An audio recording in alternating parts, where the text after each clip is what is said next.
Depuis le début de l'année, vous avez suivi le Club Montabor et c'est notre dernière leçon aujourd'hui. Vous avez certainement donné votre cœur à Jésus, mais savez-vous ce que Jésus voudrait de vous? Non seulement il veut votre cœur, mais il veut aussi que vous appreniez à lui ressembler.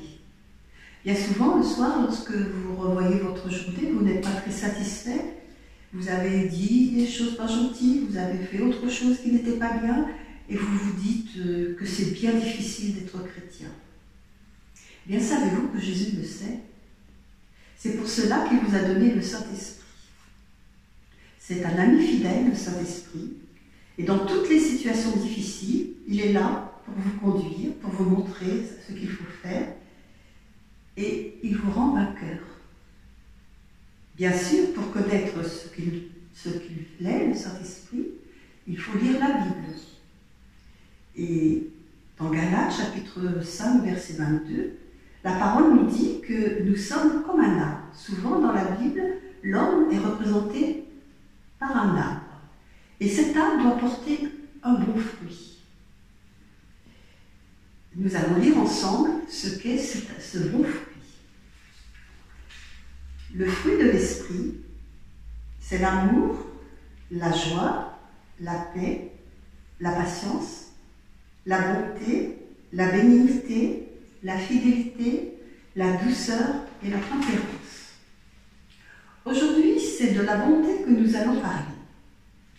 La bonté, ce n'est pas seulement être gentil, agréable aux autres, c'est aussi, en tout cas dans ce verset-là, c'est avoir l'amour de ce qui est droit et honorable. Et pour bien comprendre comment nous devons nous comporter dans les situations difficiles et surtout ne pas mentir et ne pas se mentir, je vais vous raconter l'histoire de Margot. Margot est une écolière. Elle retrouve tous les jours ses deux amies à l'école et elle partage avec elles plein de choses.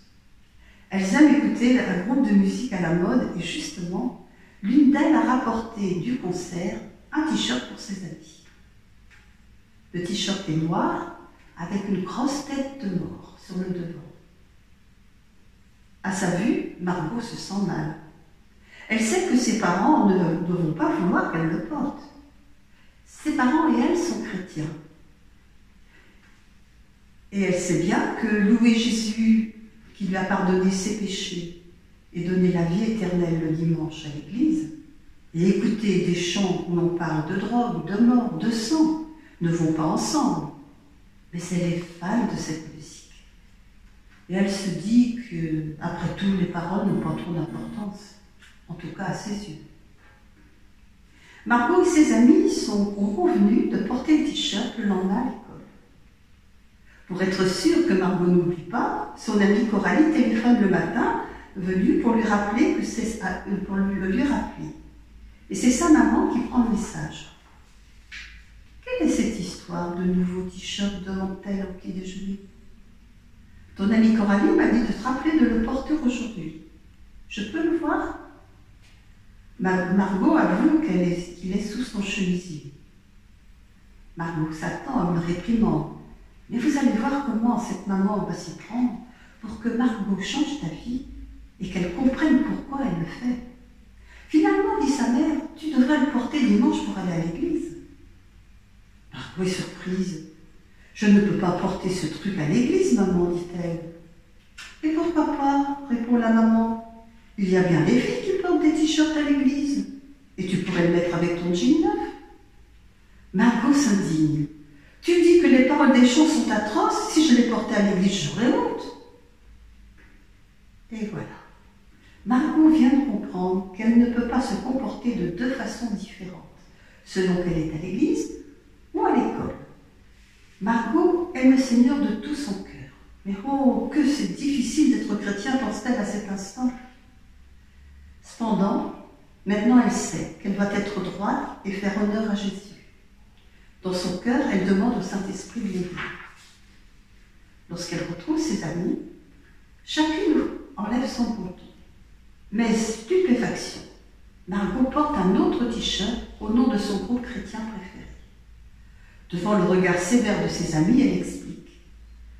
L'an dernier, j'ai accepté Jésus dans mon cœur comme mon sauveur. et j'apprends à me conduire comme son enfant.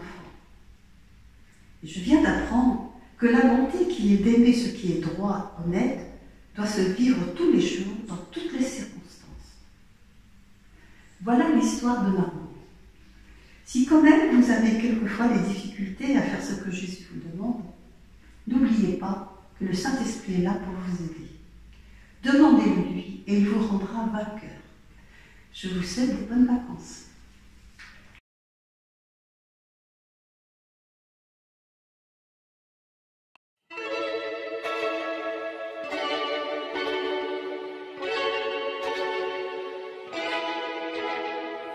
Des fois, la vie n'est pas comme je voudrais.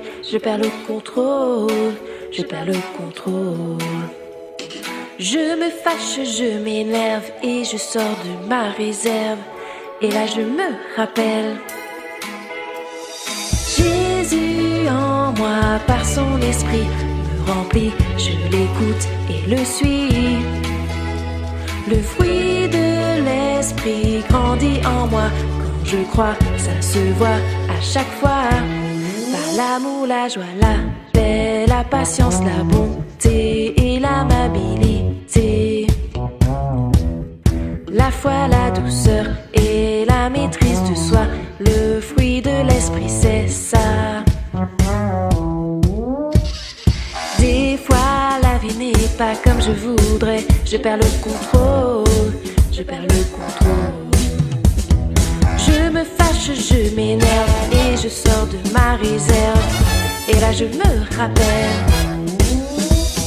Jésus en moi, par son esprit me remplit. Je l'écoute et le suis. Le fruit de l'esprit grandit en moi.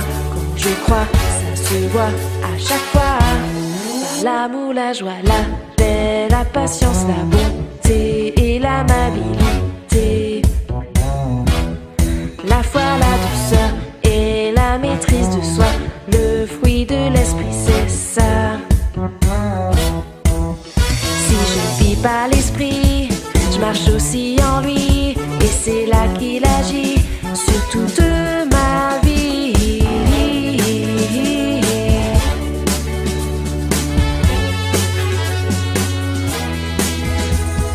Jésus en moi, par son esprit rempli, je l'écoute et le suis. Le fruit de l'esprit grandit en moi. Quand je crois, ça se voit à chaque fois. Par l'amour, la joie, la paix, la patience, la bonté et l'amabilité. La foi, la douceur et la maîtrise de soi. Le fruit de l'esprit, c'est ça. Par l'amour, la joie, la paix, la patience, la bonté et l'amabilité. La foi, la douceur et la maîtrise de soi. Le fruit de l'esprit, c'est ça.